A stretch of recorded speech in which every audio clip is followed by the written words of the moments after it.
Hopefully we finish the game today.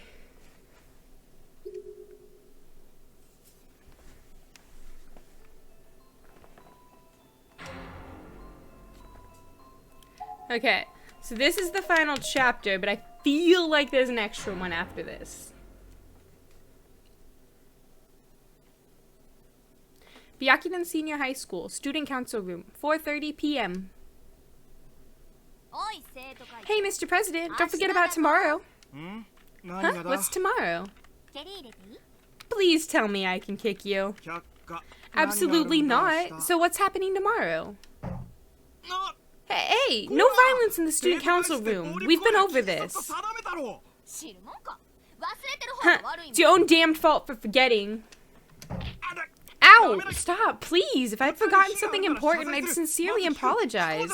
So just tell me what it is already. Use your words, not your damn feet. I feel like this has to go down a little bit more. It's this room. Spring cleaning. I mean, it's full of balls. Is this a storage shed or something? How long has it even been since the sports festival? Oh yeah, that's right. You were asking to schedule a cleaning day. Ow! You completely put it out of your mind, didn't you? No, I swear I penciled it in somewhere. Your recommendations are important to me and the student council as a whole. You're a person, not a corporation. Talk like one. Fine. I forget, okay? It's not like I don't have enough on my plate as it is, though. Do you have any idea how much I've expected to do? I'm sorry. Good enough for me. I forgive you. What's your problem wait, what? Tough love from your trusted clerk. Sometimes you just have to admit your mistakes and move on. Though the manly approach to presidency has its merits, too. Mitsuki, just make sure you keep at it. Desertion is not an option. Don't think you can run away from your post if the going gets tough. You got that? Yeah, I got it. You just don't get it, Tomohiro. Minko is my bride, so hands off. Like hell, I'm not giving her up to the likes of you. Besides, you've got that Nana girl, right? Don't you dare two-time her.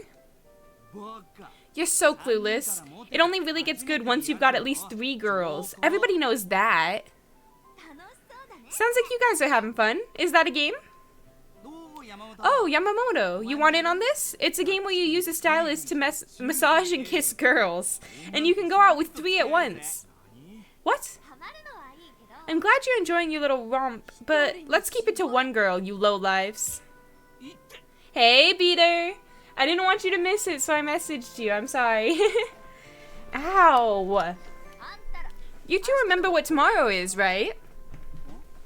What's tomorrow? Oh, boy. Kick. I had no idea any of this was going on at the student council room that day. I had other things on my mind, specifically a certain boy.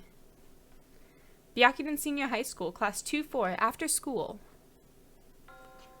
Bing. My name is Toko Kirizaki.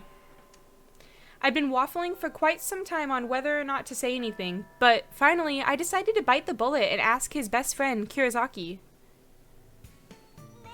Hey, quick question. Does Yuya have a girlfriend? I'm so glad you did. Okay, cool. I felt like I was overstepping. I'll try to message you for games that you like. I message Tony usually when I'm starting too. No, I'm pretty sure he's single. Why? Well, I kind of might have my sights set on him, I guess. Seriously? Wow, that's great news. I'll definitely be rooting for you. But... well, he's not a particularly sociable individual when you get right down to it. Going out with him might not be all that fun for you. But I hear that despite his obvious popularity with the ladies, he's never once so much as touched anyone. Isn't that kind of a bad sign, though? No, quite the contrary. It gives him a nice, clean image. Oh. This was Kensuke Kirizaki, who'd known Yuya Kizami, aka the boy I liked, pretty much all his life. I'd figured I'd come to him for all the information I needed in my conquest, since he was pretty much guaranteed to know Yuya's dating history. And so far, things seem to be going really well. I mean, not only did I confirm Yuya wasn't seeing anyone, but I got his best friend's blessing, too. and confirmed that he really wasn't the showy, obnoxious, cool guy type. That suited me just fine. Kirizaki, hey! Kirizaki was understandably rather startled by the extraordinarily agitated female voice that suddenly rang out from behind his head. But that's Hellgirl Mitsuki for you. She was standing in the classroom doorway, arms folded across her chest, looking like an angry deity about to cast judgment upon the world. She had that deathly gleam in her eyes, and the one that could fell the mightiest warrior before he even had a chance to draw his sword. Didn't I tell you today was spring cleaning in the student council room? And I told you I can't because I have club today. Come on, Fukuroi, back me up here. I wouldn't go that route. It's easier to just give in. What? Yeah, this was definitely Hellgirl's work. All the complexion was gone from Fukuroi's face. He was a man with a demon on his back. Whip at the ready, fully prepared to bring divine punishment upon all those who opposed her. He was right. It was easier to just give in. This sounds like fun. Can I join you guys? Oh, by all means, the more the merrier. Mitsuki then grabbed the nape of Kirizaki's neck and began dragging him out of the door in a decidedly painfully looking manner. He was like a teary-eyed chick caught in the talons of a bird of prey, struggling in vain as he was being carried off to meet his grisly end. You know, I'm not even in the student council. I just loved watching those boys interact with Hellgirl Mitsuki. I couldn't wait to see more. I didn't even care if I had to clean in order to do it. I was a volunteer after all, so I pretty much was off the hook here. I could follow at my own pace. No dragging for me. As soon as we left the classroom though, we ran into Yuya. Or rather, I did, as in I literally ran into him. I wasn't watching where I was going and wound up slamming into him so hard that I fell over. Immediately, he reached out his hand to help me up and asked if I was alright. Now that's a white knight if I've ever seen one. What a fun evening this would be. I imagine it ended with me lying in bed, dreaming of Yuya's perfect face inching ever closer to mine. But instead... Oh. How many stories left? This shows as the last chapter, but I think there's another one, so I'm not 100% sure. Are you okay, Toko? Yeah. It'll be alright. You'll feel better once you get it all out.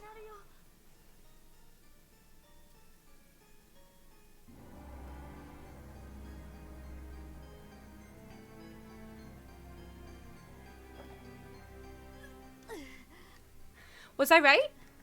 I guess I feel a little better. That's good. Are you okay to head back and rejoin the others then? Yeah. Ooh, search mode. Oh, dead body. Even with the knob turned at full blast, there's no water coming through the pipes anymore. It's a half-decomposed corpse. Unfortunately, it's too far gone to determine age or gender. But there's still a fully intact student ID name tag lodged between two bones, identifying these are the remains of a teenage girl. Tomomi Morinaga. Is there anything else I need to see? It's a mirror, but it's too cloudy to make out much detail. For some reason, the air around this spot feels unusually chilled. It would probably be best to keep your distance. What, did somebody die in that mirror? The stall doors seem to be stuck and absolutely will not open anymore. But I was just in there. Maybe the lock somehow got jammed when I left?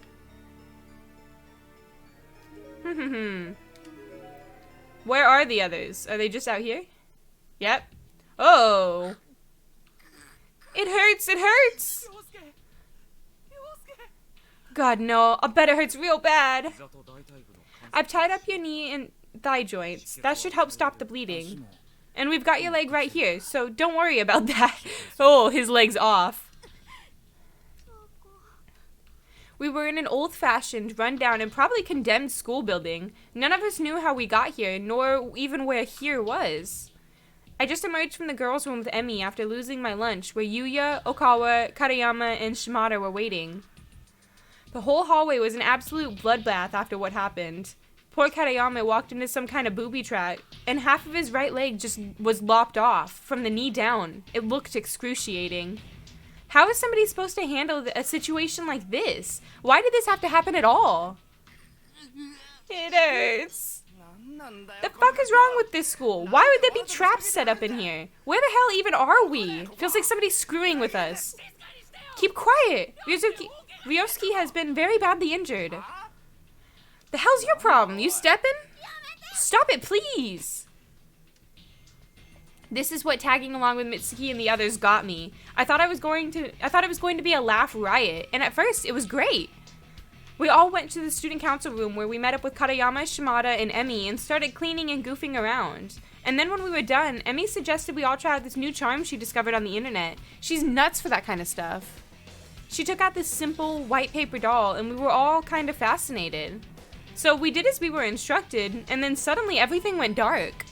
There was a violent shaking, and then we were here in this old schoolhouse. No explanation.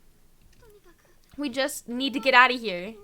We need to work together and get out of this horrible place. Let's try to find an exit. What about Katayama?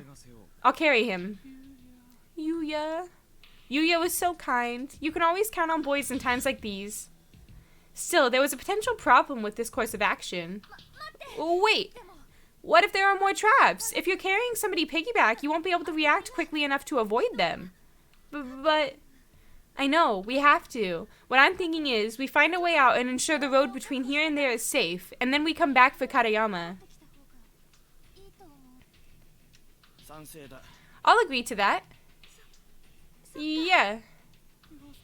Ryosuke, don't worry, we won't leave you behind. We won't, will we?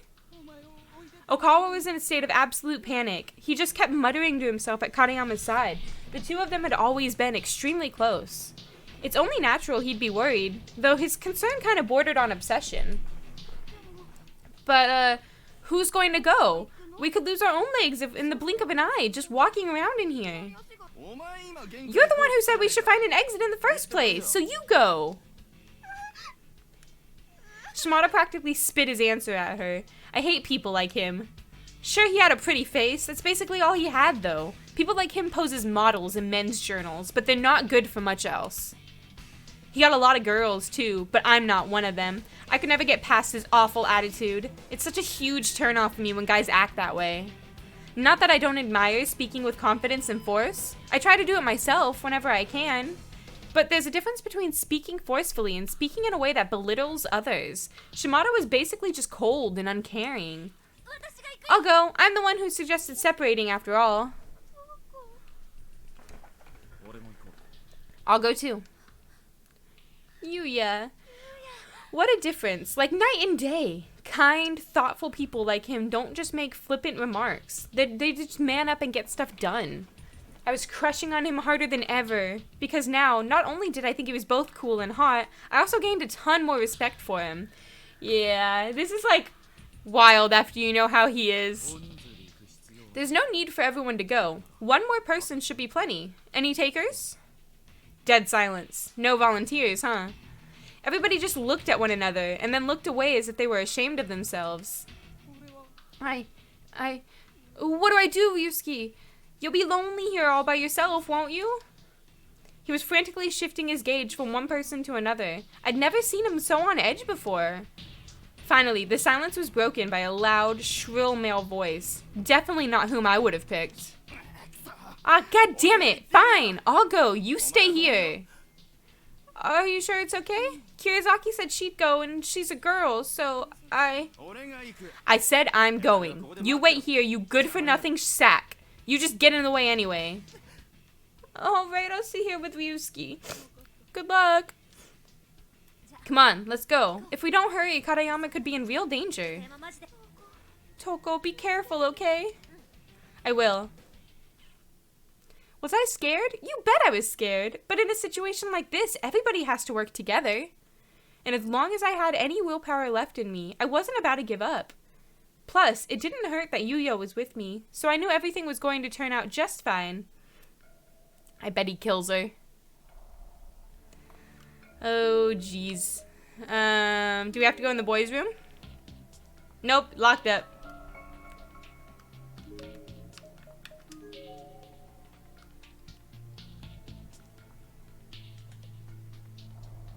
Bum, bum, bum, bum, bum, bum, bum. Ah, the big frickin' hallway. Ugh, this stuff stresses me out because then I have to look at everything again and we're different people.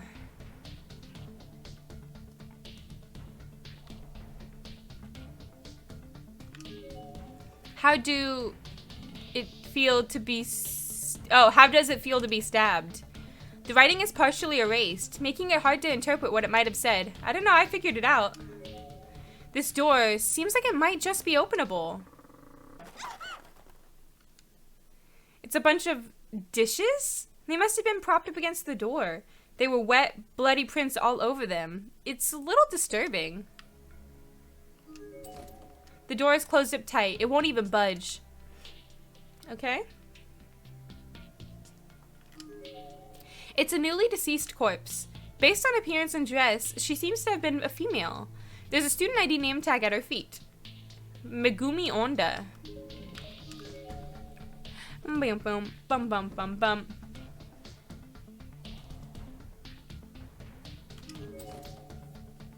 The cabinet is locked. There appear to be numerous thick books inside. They have titles like The Truth of Ties and Adora Babble Enough to Kill You. What in the world could be that last one? What in the world could that last one possibly be about? There are letters scratched into the corner of the blackboard, seemingly with fingernails. Do not trust them. They will betray you. The one who volunteered to go will betray you most severely. Does that mean me? I volunteered to go cleaning. The words, kill before you're killed, are scribbled all over the school flyer. Oh, we're getting darkening. Bro, how do we already have 22% darkening? I gotta look at the things. What do you want from me? Cool, that side's blocked off. That makes it easier. Thank you for making it less of a place that I have to explore. It's locked up tight. Looks like we'll have to try somewhere else. Okay, I wanted to make sure that didn't give me darkening. Last chapter we had the issue where we got the darkening.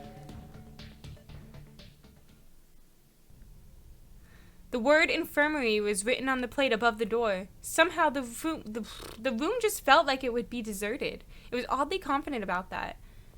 You know, it would be nice if they make a corpse party game where we could play from the point of view of another school like this one. True, there are more corpse party games. So in the future, if we are curious, I can try some of the others. They do take, like, a big change in some of the later games from what I know. I only know a little bit because I haven't seen as much content on the later games. But they are, like, vastly different and don't have the original characters at all. Not sure why I felt that way, to be honest, but for good measure, I shouted, "Is anybody in there?" We still hadn't found Mitsuki after all. I didn't hear her call back, though, so really, we had no business in this room whatsoever. Wait, was that a key sticking out of the lock? Who would have locked the door but left the key? What would be the point? What kind of change? They're like, it's like 3D chibis. Like the models are like the little, like, you know, in Pokemon Diamond, if you know about the Pokemon games, how they changed it up in Pokemon Diamond is like the little cutesy chibis. The later games are like that. They're not like book style like this, you know? And like, they're not, I don't know if they're all about the actual original Heavenly Host. Like, I'm pretty sure one of them's in a hospital. And one of them's like an evil twin that died in the womb or something like that. Whoa, what's up with that? The key's just sitting there. What are you doing? Hey, there could be Boogeyman in there or something. And then what would we do? I figure better to lock him in and keep him out of our hair. And what exactly do you plan to do with that key? I'm gonna hang on to it, of course. Stop tossing it around, that's dangerous. Don't you worry, I always catch whatever I throw. Hell, I can go even higher. You're not sure how you would feel about that? Yeah, that was one of my things, that like these are like the corpse party games to me, and then I feel like things just kind of went all over the place, like... Oh, who called me? Not a number I know, it don't matter.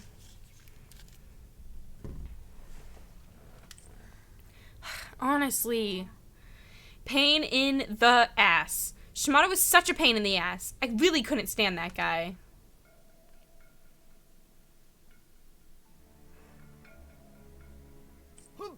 Yeah, ha. God, you're persistent. Look, you're very good at throwing and catching, okay? So just stop already. The ceiling in this place sure is high. Let's see if I can touch it. Ali, oops. Huh? The hell did it go? Whatever, I don't give a shit. And now the infirmary was cut off from us if we needed it. Brilliant.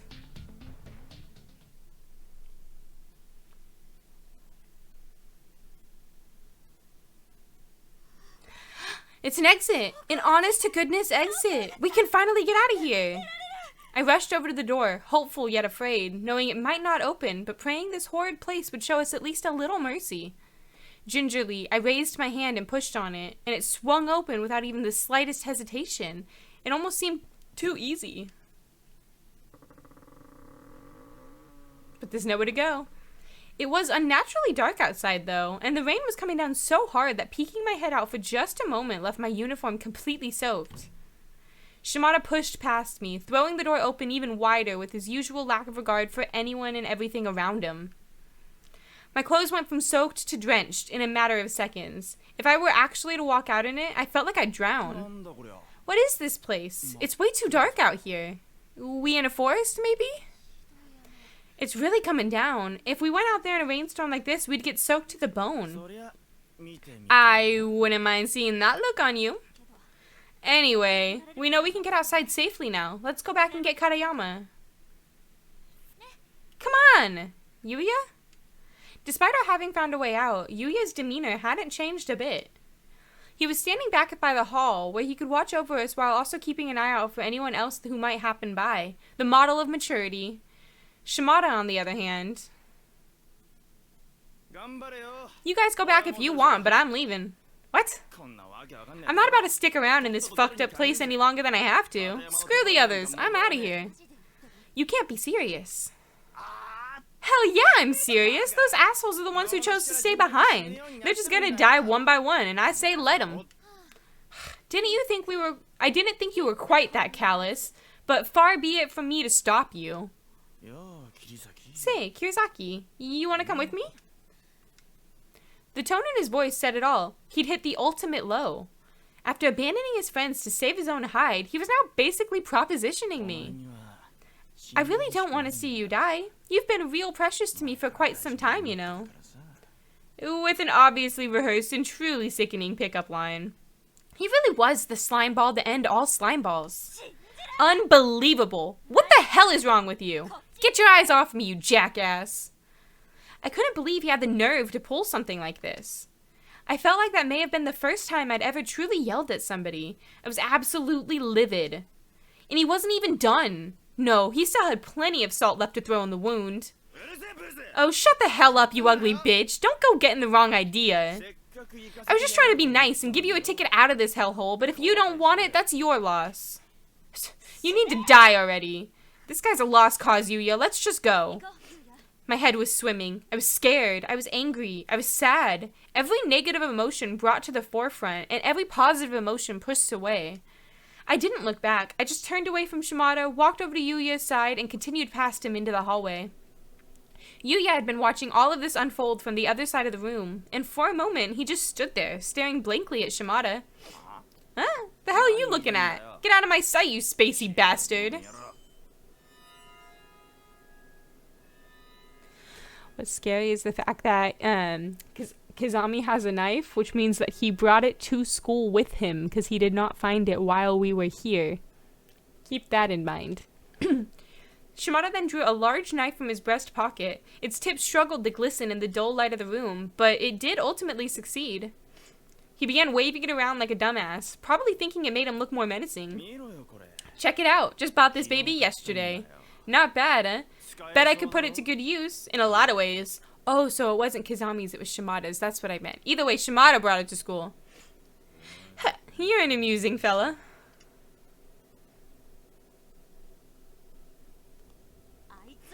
Does that asshole really have 10 girlfriends? How is that even possible? And yet I'm precious to him, somehow. What a crock.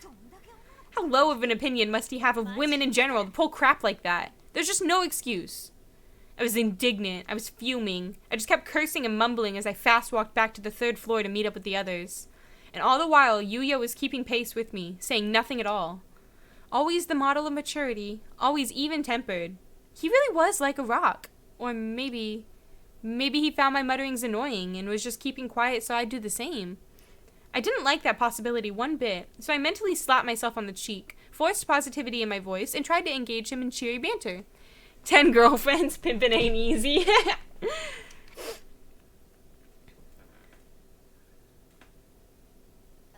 You're a far better man than he is, Yuya. You've never said or done anything to hurt a lady, right?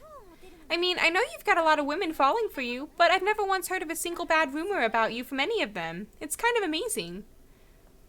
I looked him square in the eyes, as if asking him, isn't that right? And for a moment, his eyes did meet mine, but then they went right back to the hall. Was he not used to receiving compliments from women? That seemed hard to believe. I'm not sure what you mean. What a cute, innocent response. Is this really how we sound when we have crushes on people? We're really that cray-cray?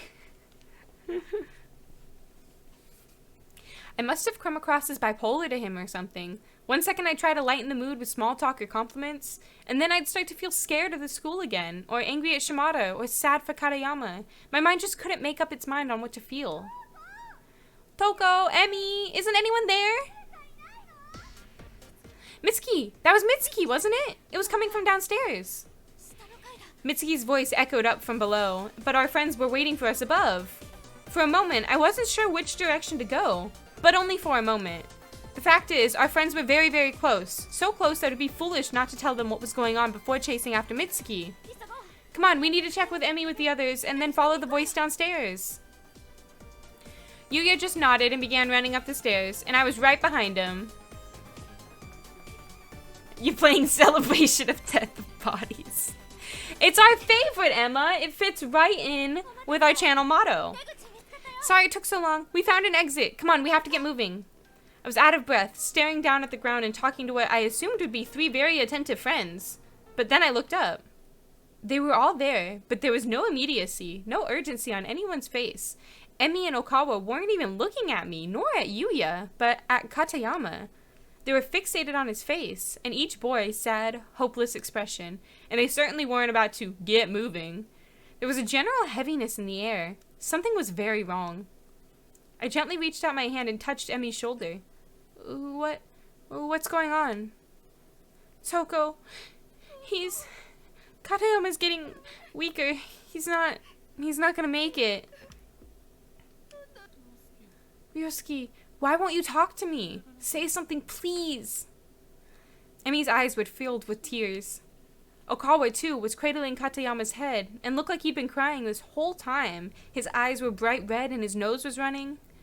Yuya, still saying nothing, just walked over to Katayama's side, bent down, and began examining his wound. Yuya.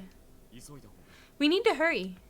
The 4 of us silently but unanimously agreed that our best course of action was to pick up Katayama and bring him out through the exit we discovered. And we had to be very, very quick about it, or he really would die. I could tell just by looking at him that his time was almost up. Kazami, can you carry him? Yeah, I could use your help getting him up on my back, though.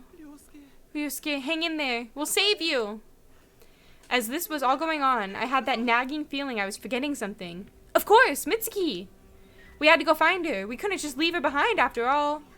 Yuya, do you mind if I went downstairs and looked for Mitsuki? If she wanders too far, she might... He didn't even have to say anything this time. His eyes told me the whole story. Got it. I know I can trust you with this task, they said. She's reading too much into it. And that was enough for me. I shot off down the hall like a bullet. I was determined to find Mitsuki and rejoin everyone en route. I hurried down to the 2nd floor. But Mitsuki's voice was coming from even farther down. I'd have to keep going to the 1st floor, ahead of the others.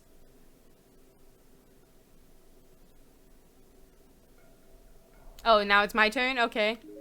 So we came from there. We have to go to the 1st floor. Boom, boom, boom, boom.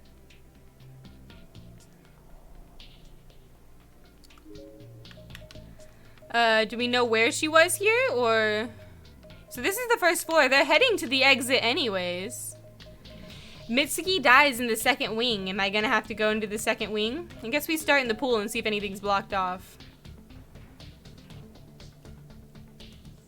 No. If I've got this place mapped out right in my head, I'll just be getting farther and farther from where we heard her voice this way. I should go back. Okay, so not this way. This way? So they just left the guy with the red hair? Well, he dipped. He was like, peace out, suckers. If I kept running in circles like this, I'd never find her. I was in a state of panic, and I was allowing it to steer my path. Frustrated with the situation, and with myself for choosing to give up and head back empty-handed, I forced myself to stop and turn. I was going to do what I should have done in the first place. Call out Mitsuki's name with everything I had in me, and hope that she responded. That's not everything you've got, come on! Where are you? We're all here. No answer. Just the cold, lonely sounds of rain bearing down on this old, dilapidated building. This may have been a fairly large school, but sound traveled well in here. If she was anywhere in this hallway, I'm sure she would have heard me. And if she was just here only moments ago, then she definitely should have been around now. Could something have happened to her? Mitsuki? Second wing? No. It's frozen in place as if it's just a decoration on the wall. It can't be opened. So we go up. Let's start there. No. If I've got this place mapped out right in my mind, I'll just be getting farther and farther from where we heard her voice this way. I should go back. That doesn't make sense. It's a thoroughly decomposed corpse. Having gone completely skeletal, it's virtually impossible to determine age or gender. Fortunately, the deceased name tag seems to have survived, and identifies him as a male student from a trade school. Toru Takahashi. So, am I just supposed to go in the exit?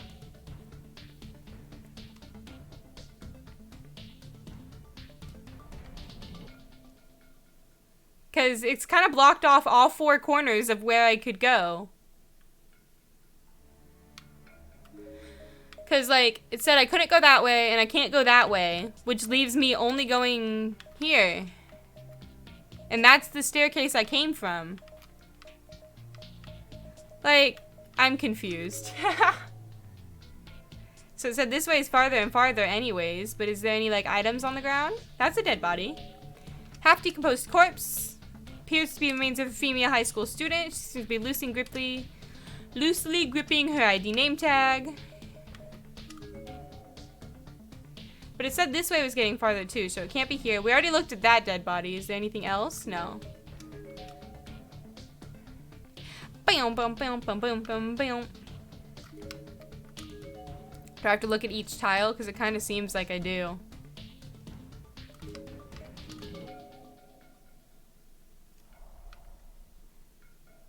There's like nothing in any of these.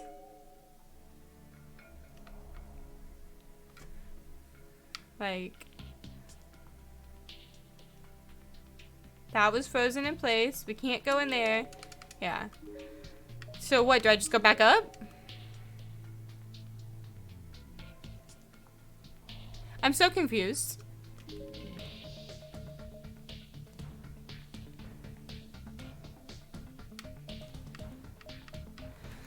Do I have to look up a thickened thing?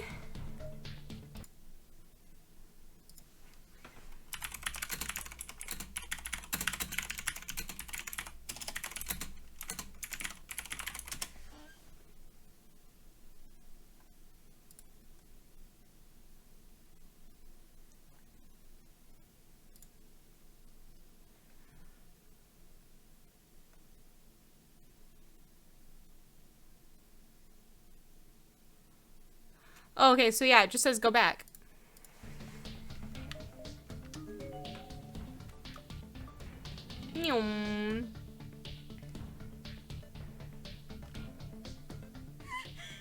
What? Is that a...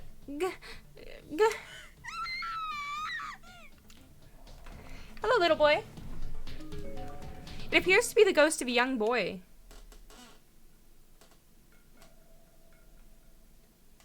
Y'all want to pick? Okay, y'all just say it in the thing. I'm not going to start another poll. I don't have it open and ready yet. What do you guys want me to do? Oh no, it's the little boy. Yeah. He's one of the most aggressive of the ghosts. You want to step away? Okay. God, what now? With the ghost sitting right at the front of the stairs, how was I supposed to get back to the 3rd floor?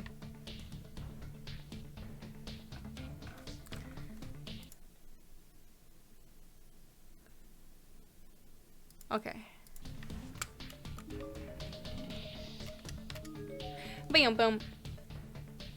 The Gaga the Grinch. You're a mean one, Mr. Ghost.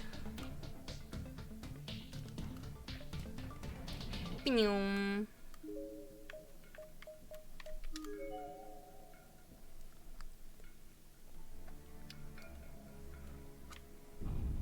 Oh.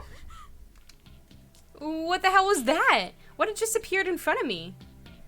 Not the delay again. Uh-oh. Rip Beater. Rest in peace.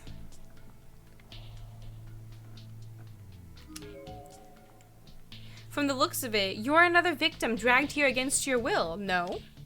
Well, I'll tell you now. There's no escape from this school. There's nothing to be gained here but despair. Though, if you've got an iron will, you might be able to survive for a little while at least. Here, you should have this. It'll help keep the wandering spirits at bay. Though, it only works once. So take it, get out there, and fight like hell. Stay alive as long as you possibly can. Thank you, little ghost. The spirit vanished, but lying on the floor below where it had been was a gemstone. Specifically, a violet-colored gemstone. Probably an amethyst. So, I can use that to keep the wandering spirits at bay one time, huh? I guess he meant the full-body ones, or it would have kept him at bay, too. Either way, with this gem, I felt like I could actually get back to my friends safely. I was as hopeful as one could expect, all things considered. Pretty. Acquired amethyst. Of course, he also said there was no escape. Oh, of course, he also said there was no escape from here, but it was my prerogative to believe what I wanted to believe and ignore what I wanted to ignore. I would still test the door and make sure it opens. One way or another, we're going to make it out of this school. All of us, together. Okay, so I guess we just go back now that we have the gemstone to protect against that little boy. How much darkening? I'm only at 26% darkening, so hopefully I stay okay. Boom.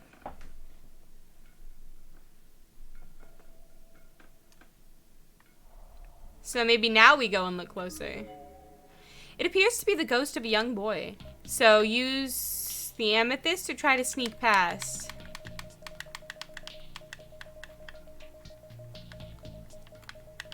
What do y'all think? What do y'all think? One of Max's song has amethyst in it, and now it's stuck in my head. Bum bum.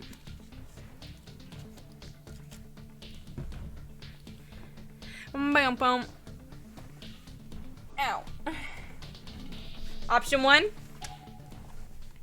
I held the amethyst in front of me and approached the spirit. And incredibly, it actually worked. Both the ghost and the gem faded and disappeared. The stairwell is now free to be traversed. Fellas! Emmy, are you okay? There was like a ghost at the bottom of the stairs. Where's everyone else? Come on, we have to get Katayama situated and get out of here. Emmy's face was absolutely wrecked with tears, and she was shaking her head violently. She wanted to tell me something, but the words just weren't coming. I had a really bad feeling about this. I ran past her to the bathrooms, to where Katayama was being lifted into Yuya's shoulders when I left.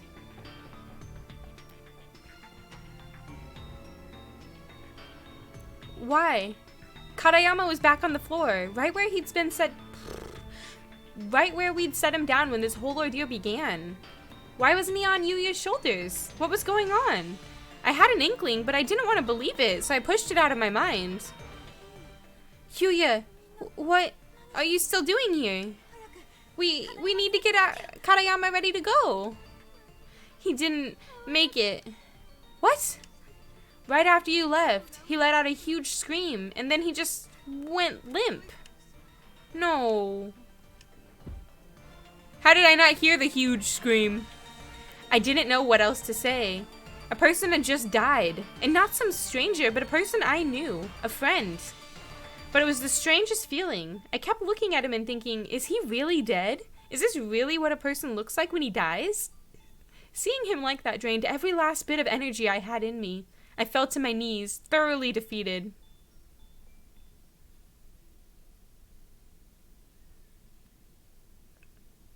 Now what? Okawa says she isn't coming... Okawa says he isn't moving from Karayama's side. So what are we supposed to do now? Emmy and I couldn't stay near the body. We'd gone down to the second floor, where we picked a corner and just stood there, trying to recompose ourselves.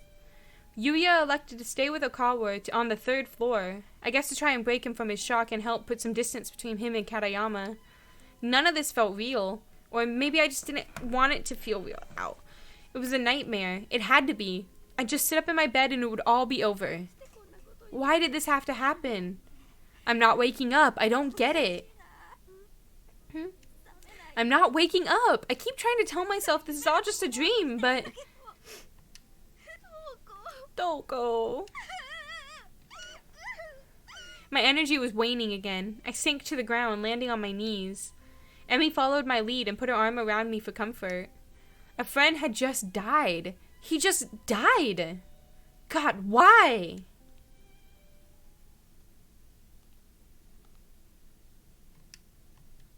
Emmy and I looked at each other. We both heard them. Footsteps coming down the hall. It was too dark to make out who it was, but the gate was decidedly male. The two of us slowly and quietly rose to our feet, hid around the corner and peeked out, both terrified and curious to whom or what we might see.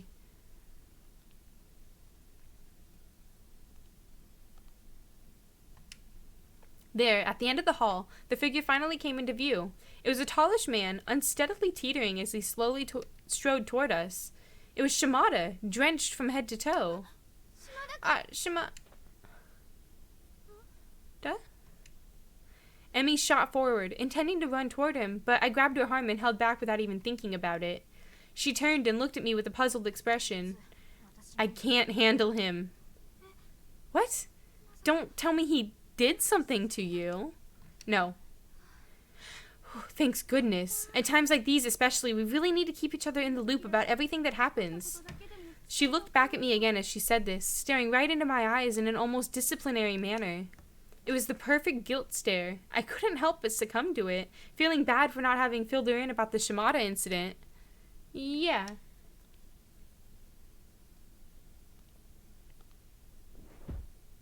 Shimada continued his slow, wet walk down the hall. Then, all of a sudden, for no discernible reason, he simply fell forward, landing hard on his knees. Something was wrong with him, and while I loathed the man, I didn't want to see him suffer. Emmy and I were both poised to rush to his aid, when the other figures randomly began appearing all around him, figures of children, blue and ethereal, shimmering with their own light. Dude didn't even get, an art. Normally they do the big old, art card, where they have it all, nicely drawn out and everything. Ow. Dude didn't even get one of those. What are they? We could barely even see Shimada from our vantage point anymore, and his body was obscured almost completely by the backs of these ghost children. He wasn't moving, though, so it didn't seem like they were doing anything to him. They're like, he's not worth it. I guess not. He didn't get in the budget.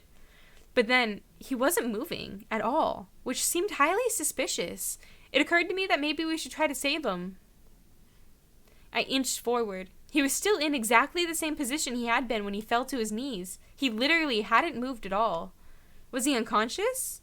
Emmy and I looked at one another and nodded. It was a silent signal to move forward and do whatever we could to help. Oh, there he goes. Oh, he's got a knife in his belly. The children vanished as we approached, revealing a horrific sight. Shimada's stomach had been flayed wide open. He was dead. The knife he'd flaunted earlier was jutting out from the wound. It was an almost ceremonial death, like that of a samurai who'd thrown himself on his sword.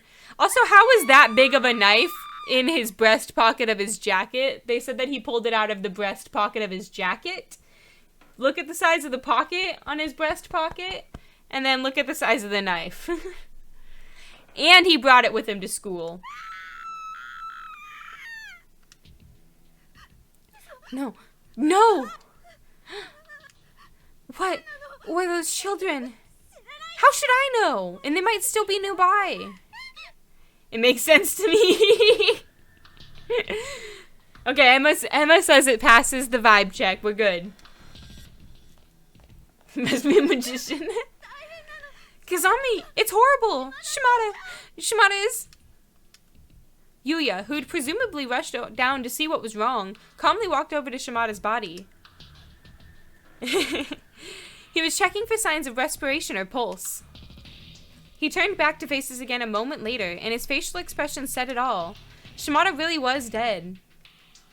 I was beginning to lose it. I just couldn't take any more of this. My friends and acquaintances were dying, one by one. I guess I should say had died, but it didn't seem like it was over, not by a long shot. This is bad. There's something in here with us. Something that's trying to kill us. Hell, it was doing more than trying. It had already succeeded twice over. I was scared. I was paranoid. I was shaking and crying and screaming inside. I was deathly afraid that something else would show up. And then it did. Oh, there she is. It was a little girl in a red dress, standing between us and the third floor staircase. I couldn't make out the expression on her face through her bangs, but I could literally feel the hatred in her eyes as she stared into our souls. Then she turned around and slid up the staircase into the third floor hallway. Oh, she's gonna kill the other guy. What? Emmy was turned the other way, so she hadn't seen the girl at all. She eventually followed our gazes, but by that time the girl was gone. She looked confused.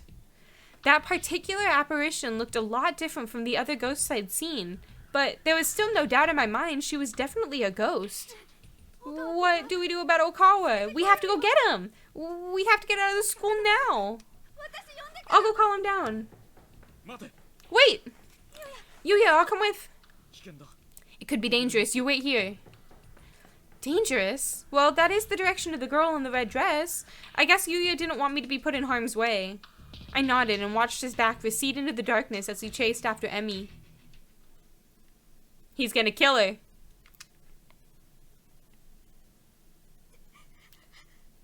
Oh, but he doesn't have the knife. Did he pull it out of his tummy? Pull yourself together, Toko. You know what they say, no weapon can pierce a calm heart. That's not true. A knife can very easily slide into a calm heart. In fact, that's actually how they perform open heart surgery. Like, just gotta tell you, they calm your heart down so that they can cut into it. What they do is they put you to sleep, and when you sleep, your heart rate is less. And then it's only like a little bit of boom booms instead of the boom boom, boom boom, boom boom. So, things can pierce a calm heart. Case closed. So what's the most important thing right now? Murder, of course. No! No! No! What was going on? Why was Emmy screaming? I could hear voices now. Emmy and Okawa were having a heated argument. That's not possible. We have to leave him and run. We'll get caught if we don't. No, we can't just leave him behind. We have to take him to the hospital. But he's dead. No, he's not. He's dead. He's not. He can't be. Leave him and run? We'll get caught? That ghost girl must have been pursuing them. This is bad. I have to go help them. You don't have to, as a matter of fact. You really do not. What the? Murderer! What? Katayama's body was sprawled unceremoniously on the landing halfway up to the third floor, along with Okawa. At the top of the stairs stood Emmy, and in front of her, Yuya with an imposing scowl on his face. I didn't understand any of this. What had just happened? Emmy let out another scream and came running toward me down the stairs. Okawa then seemed as if he'd fallen and broken his arm. He was lopsidedly crawling toward me. It was almost as if he was trying to escape himself from Yuya, distance himself from Yuya. Murderer! Murderer! I ran to the base of the stairs to meet up with Emmy. I needed some sort of context here. Emmy, what happened? What's going on? Run away! You'll all be killed! Kizami kicked him down the stairs, out of the blue. What? I glanced up at Yuya, but his face was shrouded in darkness. I couldn't make out any expression at all. Bye. Okawa seemed to have reached his breaking point. He shot to his feet and took off behind me toward the second floor, as fast as he could. Yuya kicked Okawa down the stairs? Why? Yuya, it's not true, is it? Slowly, he walked down to the landing. He was neither concerned nor scornful. His face was a blank slate. As soon as he reached my level, he bent down and began fiddling with Karayama's body. Raising the arms, then letting them drop, wiping blood from his ears and nose, then looking at it as if studying a specimen under a microscope. We got him out, guys.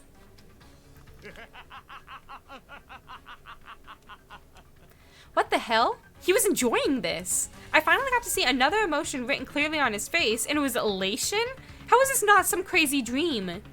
Either jump them together or run away together. Dude, did you see that other chick? That other chick was about to piss herself. There's no way the two of them are gonna overpower Kizami, big old dude with abs who likes to murder. Yuya! Yuya, no! Tears began spilling from my eyes like water. I was shocked, confused, and I didn't even know what else. Toko, get away from him, hurry! God, no!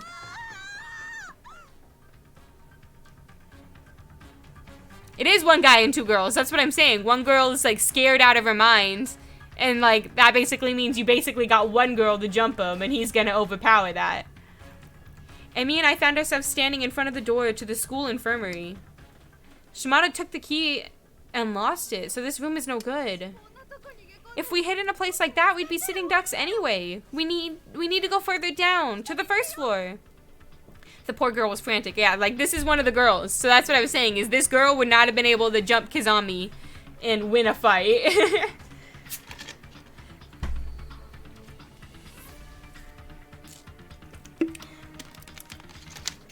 The poor girl was frantic. I can't say I blamed her, but, well, something about this whole situation just didn't feel right to me. Emi, I'm still not sure we need to run. Huh? I mean, Kizami is tall, but he would still get overwhelmed if he gets attacked by one guy and two girls at the same time. Oh, no. Okay, that's what it was. It was only the two girls. The one guy had already run. So Ogasawara, whatever his name was, he was the one that got kicked down the stairs. He was in the art with the landing with the broken arm. They showed him getting up and running away first. He's probably like the dude in glass who's super strong. I don't know what that is, Miller. So yeah, it was just the two girls, Emi and Toko. Emi and me are together. The other guy already had ran. I just don't believe Yuya. Kind, sweet Yuya would be capable of something like that. But he really did kick him down the stairs. It happened. He kicked Okawa. That's what it was. Okawa. How can that possibly be true? Fine, do what you want then. I don't care anymore. With that, Emi pushed me out of the way and ran past me, towards the stairwell leading to the first floor. Emi! I have nothing more to say to you. You wouldn't believe me anyway, since you're so convinced I'm lying. And off she went. I was now separated from every one of my friends, but was I really in danger? I mean, I was, but from Yuya? That just didn't seem right. He's gonna murder her first. Or, more likely, I didn't want it to be. I wanted to believe that this was all just a misunderstanding. My legs were shaking and my head was swimming. I just stood there, unsure of where I should go or what I should do.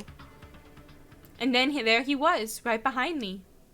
And in his hands was Shimada's huge knife, the one that was last seen jutting from Shimada's stomach. It was still dripping with blood. The movie Glass where he has multiple personalities and one is like superhuman strong. Man, I wish I had that. This definitely made matters more complicated.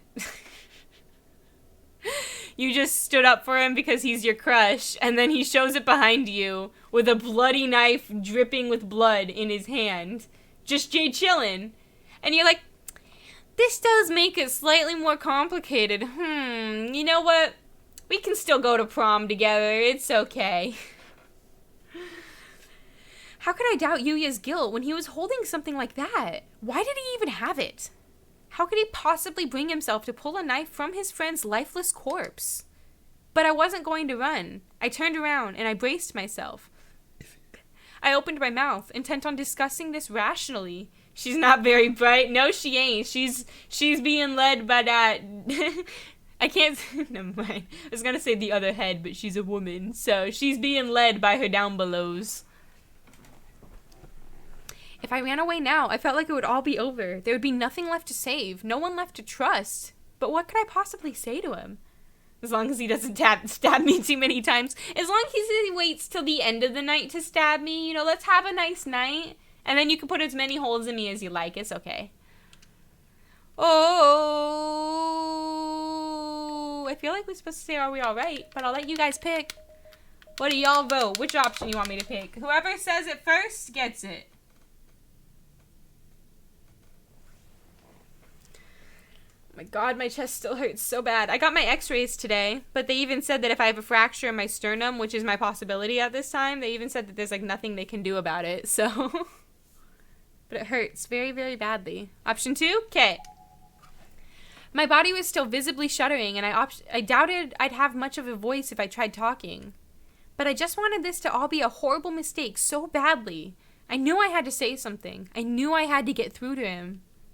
Maybe he was just freaking out in his own way. This whole experience had been taxing for all of us, and Yuya's only human. He must have been terrified. Exactly, that's kind of what I was thinking, Beater. Now we can go to prom together. And maybe I could help get him through it. Get him to talk about what's bothering him and feel a little better. It was worth a shot at least. Yuya, are you alright? Kirizaki, do you know where Urabe and Okawa went? Okawa? Why? No answer. He just started muttering to himself and slowly walked right past me, as if I weren't even there. Yuya, what are you doing? What do you have in your hands? I thought I could put it to good use, in a lot of ways. Stop this! Get rid of that thing!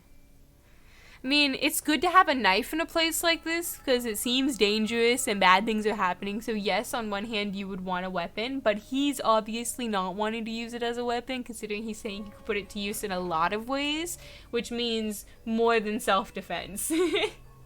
At the very minimum, it means something else other than self-defense. No, I couldn't let this go on. I grabbed him by the arm and just clung to him, putting my full weight on his body to keep him from going any farther down the hallway.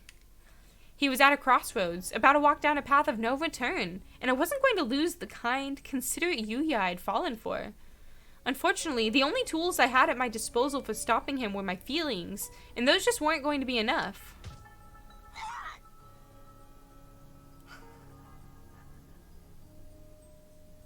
Rock'em sock'em robot!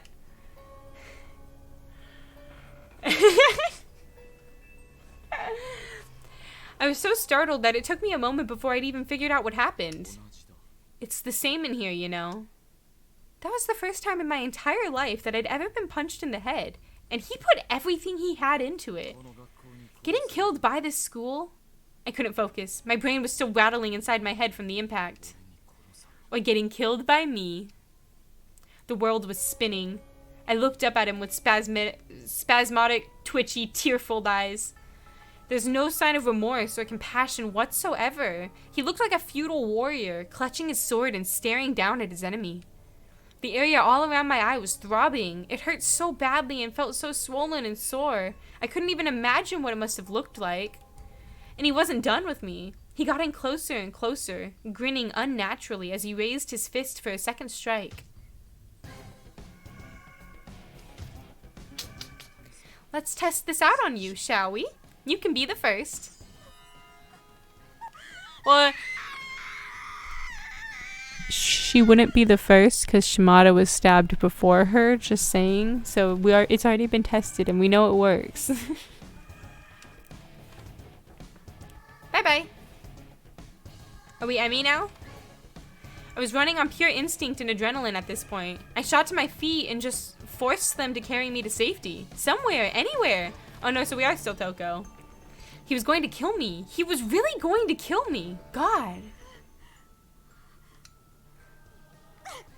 I felt something rattling around uncomfortably inside my mouth, so I spit it out onto my hand. It was white. Is it a tooth? Ah.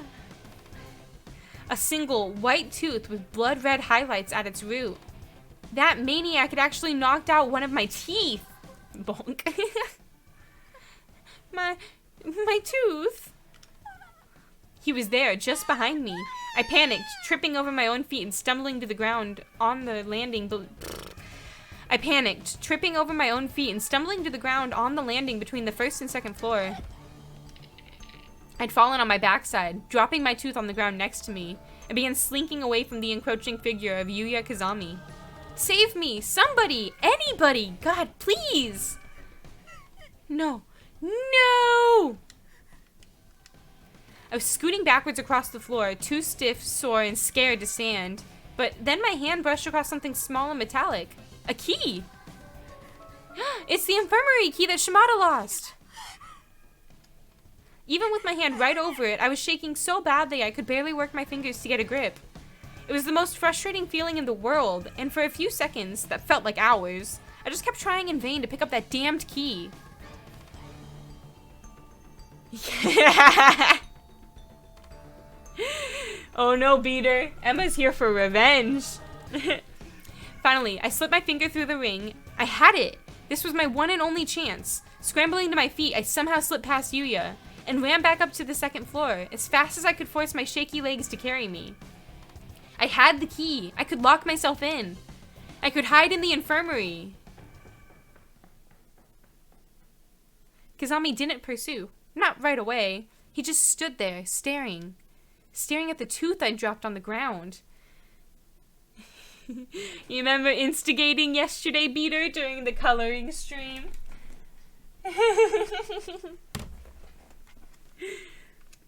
Staring intently, as if trying to make out what he was seeing. Her tooth.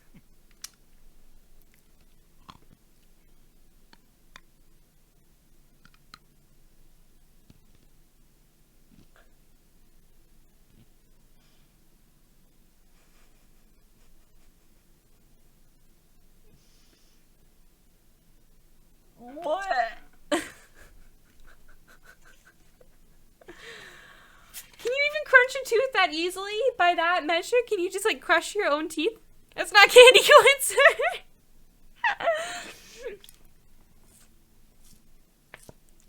Oh my goodness.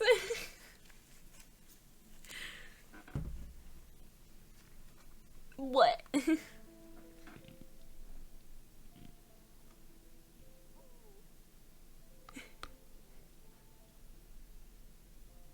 Sounds like eating a carrot. Why are we getting so much ASMR for it?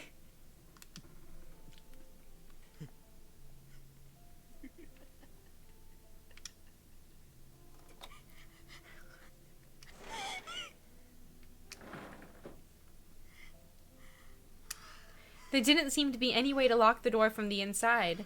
I needed to find a hiding place before Yuya showed up. The corner of the room? Under the bed, maybe? I was scanning every inch of the room as quickly as possible, sizing up my surroundings. My eyes stopped on one of the medicine shelves. Scissors! There are scissors in there! It felt like such a revelation, like the answer I was looking for. But what was I going to do with scissors? Was I going to fight? Fight who, Yuya? I couldn't stand a chance. I decided to leave them there. I stepped back and crouched down behind a partitioning screen that was set up in the middle of the room. That's a good hiding space.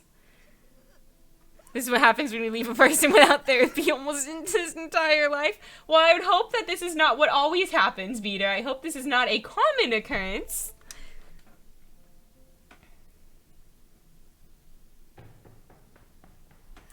There's a ghost girl in a red dress coming. Urabe had run back to the bathrooms on the third floor to warn Akawa about the imminent threat that was approaching. Unsurprisingly, he was still crouched on the ground, cradling Katayama's lifeless head in his arms, and he was still stubbornly insistent that if he were to leave that spot, he'd have to carry Katayama with him. Person with his issues, at least. There we go. Him and Dahmer. We've seen it from Dahmer. That's not possible. We have to leave him and run. We'll get caught if we don't. No, we can't just leave him behind. We have to take him to a hospital. But he's dead. No, he's not. He is dead. He is not. He can't be. What a stubborn, foolish man. We had that exact exchange earlier. I'd had enough. I decided I'd rip Katayama's body from Okawa's arms and kick it down the stairs. Oh, we're Kizami now. I get it. It made one hell of a thud when it hit the landing, but he was already dead, so what did it matter? As long as it helped get Okawa moving, I didn't care. See? Look, he's dead, so get your ass off the floor and run. Open your eyes. Katayama is dead. We have to get out of here now. Kizami! Urabe was looking at me, then at Katayama's body, then back at me, as if she couldn't make up her mind which was more interesting. But why was she looking at me? Did I have something on my face? Okawa, on the other hand, was focused squarely on Katayama. He was trembling all over, but I thought he finally understood. Then he turned toward me. Jesus Christ, every time I move my chest, it feels like I'm separating my sternum. Murderer! Yelled like a man and ran down the stairs toward his friend's body.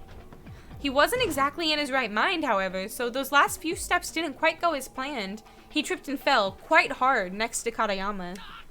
Ah! Murderer! Murderer! Emmy, what happened? What's going on? Murderer? Who, me? I wasn't the one that killed Katayama. Run! Run away! You'll be killed! I see. In here, getting killed by the school and getting killed by me are one and the same. We're all going to die here either way, after all. Damn. They even found an exit door that opens, and he's like, nah, we're still gonna die. So I'm pretty sure there's one more chapter, because things say number 7. Number 8, sorry.